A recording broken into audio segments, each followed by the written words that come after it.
I'm Teisha Bader with Shalom TV's news update for Monday, April the 15th, 2013.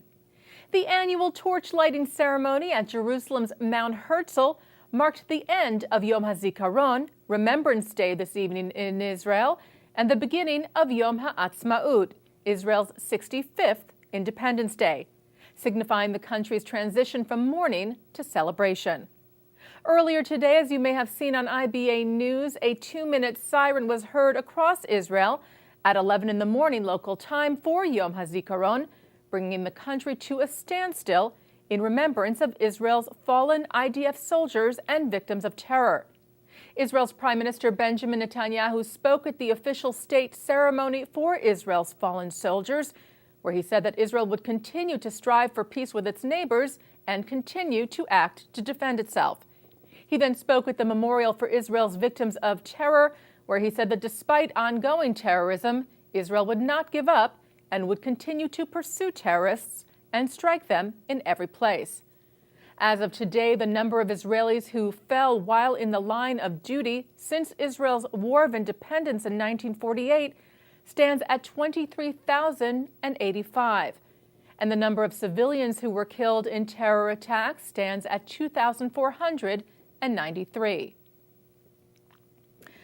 Meanwhile, the parents of the 7 Israeli schoolgirls killed 16 years ago in the Jordanian-ruled Island of Peace held their own Yom HaZikaron ceremony in front of the Jordanian embassy in Israel last night.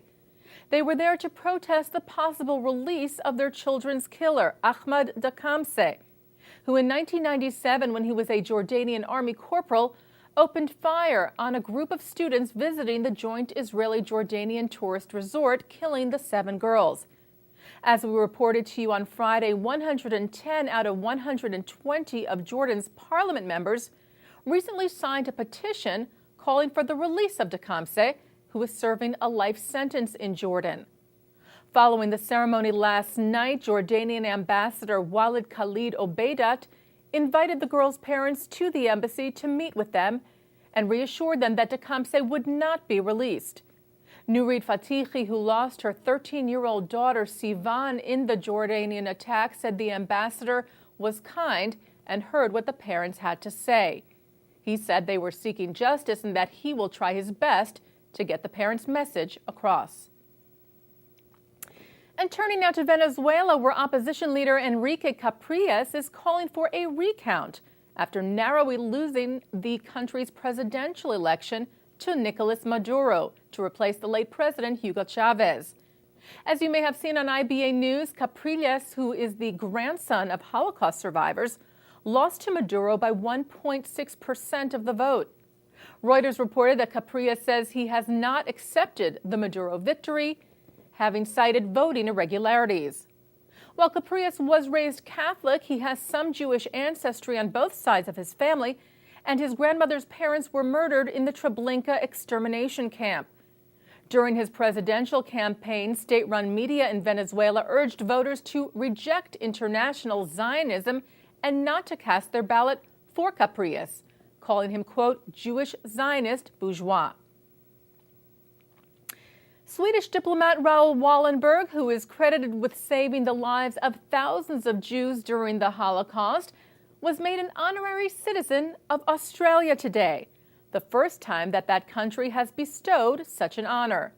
Australia's Prime Minister Julia Gillard said the award was a symbolic recognition of Wallenberg's tireless devotion to human life during the Holocaust.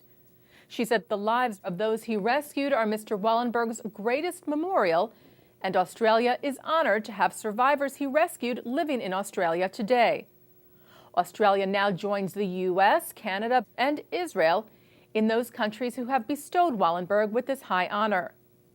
Raoul Wallenberg was last seen alive on January the 17th of 1945 when the Soviets moved into Hungary. The Soviet government claims he died in prison in 1947, although this remains disputed. Israel Hayom reported that the historic Balfour Declaration will be leaving Great Britain for the first time and making its way to Israel. The 1917 document will be on display in 2015 when renovations are completed for the reopening of Tel Aviv's Independence Hall, where Prime Minister David Ben-Gurion declared the establishment of the State of Israel in 1948. Lord Arthur James Balfour's declaration marked the first time that the idea of the need for a national home for the Jewish people in Israel was recognized by an international power. Israeli Cabinet Secretary Tzvi Hauser announced yesterday that he had recently received a principal agreement from the directors of the British National Library to loan the document to Israel on a limited basis. As Israel marks the beginning of Yom HaAtzmaut, Israel's Independence Day tonight, Ynet reports that Israel's President Shimon Peres recorded a video message to send his best wishes for Israel's 65th birthday to the people of Israel and beyond. In the video, Peres called the state of Israel's past 65 years full of nonstop miracles, citing that with no land, water, or other natural resources, an extraordinary economy was built, along with an excellent scientific and technological community. Peres said, "Let's celebrate together and work toward further achievements, hoping to stay true to our values." In an interview Ynet conducted with Peres just ahead of Independence Day, the president also reaffirmed his optimism for peace. He said pessimists and optimists die in the same manner. They just live life in a different manner, and thus optimistic lives must be lived. As one of the State of Israel's youngsters, said Peres, who turns 90 this summer, "I have a license to be optimistic." And finally, Jews here in the U.S. will be marking Yom HaAtzmaut today as well. One such celebration is the annual Dor Chadash Israeli Independence Day event, which promises to be the largest 65th birthday party for Israel outside of Israel. Over 1,000 young men and women are expected to attend the event, being held at the recently opened Marquee nightclub in New York City tonight, with special guests Mayor Michael Bloomberg and Consul General of Israel in New York, Ido Aharoni. They will both address the crowd. The event is being sponsored by many Jewish organizations, among them UJA Federation of New York, the Jewish Communal Relations Council of New York, the Jewish Agency, Friends of the Israel IDF Forces, Nefesh B'Nefesh, and the Jewish National Fund. Dor Chadash, which translates to New Generation, is a movement aimed at bringing Israeli cultural, educational, and social events to the New York City community and to people everywhere who share a mutual passion for Israel.